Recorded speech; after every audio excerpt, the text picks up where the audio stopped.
बताया था कि जो मैं आज काइंड्स ऑफ सेंटेंसेस की तरफ जा रहा हूँ। Kinds of sentences according to structure कैसे होते हैं और कितने होते हैं। काइंड्स ऑफ सेंटेंसेस होते हैं वो 4 होते हैं और आज जो है मैं पढ़ाने जा रहा हूँ उनमें से 2 सिंपल सेंटेंस क्या होते हैं और कंपाउंड सेंटेंस क्या होते हैं। तो चलेंगे लेक्चर की तरफ। लेक्चर स्टार्ट करने से पहले अगर आपने अभी तक हमारा चैनल सब्सक्राइब नहीं किया है तो काइंडली हमारे चैनल को सब्सक्राइब करें और बेल आइकन के बटन पर क्लिक करें ताकि हमारे हर आने वाले वीडियो से आप बाखबर रह सकें। तो चलेंगे लेक्चर की तरफ, देखेंगे कि आज जो है सिंपल सेंटेंस क्या होते हैं और कंपाउंड सेंटेंस क्या होते हैं।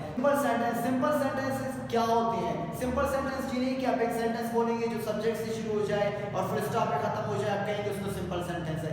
नहीं, सिंपल सेंटेंस क्या होते हैं। तो सिंपल सेंटेंस उस सेंटेंस को हम कहते हैं जो सिंगल इंडिपेंडेंट क्लास हो जाए, यानी सिंगल इंडिपेंडेंट क्लास को हम कहेंगे एक सिंपल सेंटेंस। अब वो सिंगल इंडिपेंडेंट क्लास जो 5 टाइप्स ऑफ सेंटेंस मैंने पढ़ा है वो एसर्टिव भी हो सकती है, इंट्रोगेटिव भी हो सकती है, ऑब्जेक्टिव भी हो सकती है, एक्सक्लेमेटरी भी हो सकती है या फिर इंपेरेटिव भी हो सकती है। यानी जो सिंपल सेंटेंसेस होते हैं वो सिंगल इंडिपेंडेंट क्लास पे मुश्तमिल होती है। हाउ लाइक एग्जांपल्स मैंने लिखे हैं। For example he plays chess. अब ये एक एसर्टिव सेंटेंस है जो सब्जेक्ट से शुरू हो रही है और फुल स्टॉप पे खत्म हो रही है, लेकिन क्लास एक की है, एक की सब्जेक्ट है और एक की प्रेडिकेट है सेंटेंस में, तो मैं कहूंगा ये एक सिंगल इंडिपेंडेंट क्लास है, सिंपल सेंटेंस है। The second sentence do you know Samia. अब do you know Samia subject जो है सेंटेंस सब्जेक्ट से शुरू नहीं हो रही बल्कि हेल्पिंग वर्ब से शुरू हो रही है और एंड हो रही है साइन ऑफ इंटरोगेशन के साथ, तो ये भी एक सिंपल सेंटेंस कहलाएगा क्योंकि एक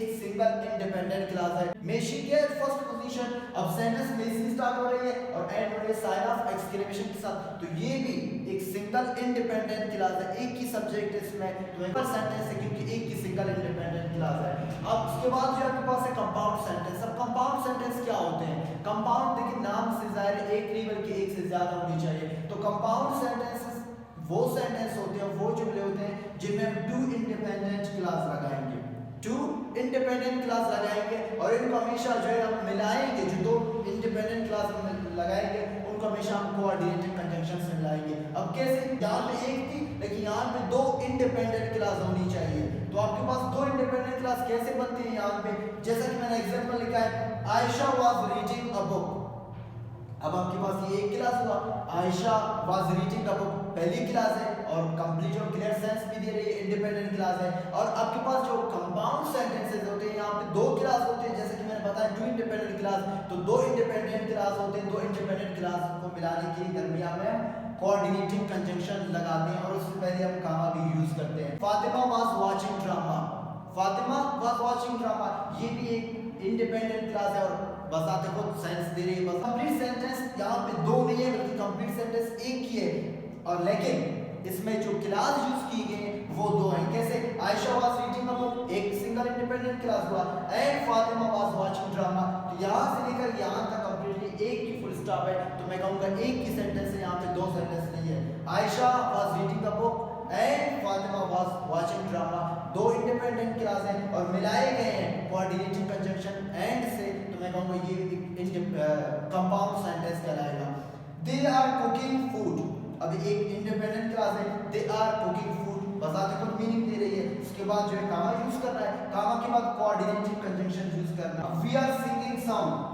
वी आर सिंगिंग सॉन्ग ये भी एक अलग इंडिपेंडेंट क्लास है, तो ये एक इंडिपेंडेंट क्लास ये है और एक इंडिपेंडेंट क्लास ये है। 2 इंडिपेंडेंट क्लास को जब हम कोऑर्डिनेटिंग कंजंक्शन से मिलाएंगे तो वो आपके लिए कंपाउंड सेंटेंस बनाएंगे। अब दे आर कुकिंग फूड ये भी कंप्लीट और क्लियर सेंस दे रहा है, and we are singing song ये भी कंप्लीट और क्लियर सेंस दे रही है मिलाए गए कोऑर्डिनेटिंग कंजंक्शन के साथ। तो आपके पास जो सिंपल सेंटेंस होते हैं वो सिंगल इंडिपेंडेंट क्लास पर मुश्तमिल होती है, वहां पे एक ही क्लास होती है और सिंगल इंडिपेंडेंट क्लास होती है, वो इंट्रोगेटिव भी हो सकती है, वो एसर्टिव भी हो सकती है, या बाकी जो टाइप है अगर सिंगल इंडिपेंडेंट क्लास है वो सिंपल सेंटेंस ही उसको कहलाएंगे।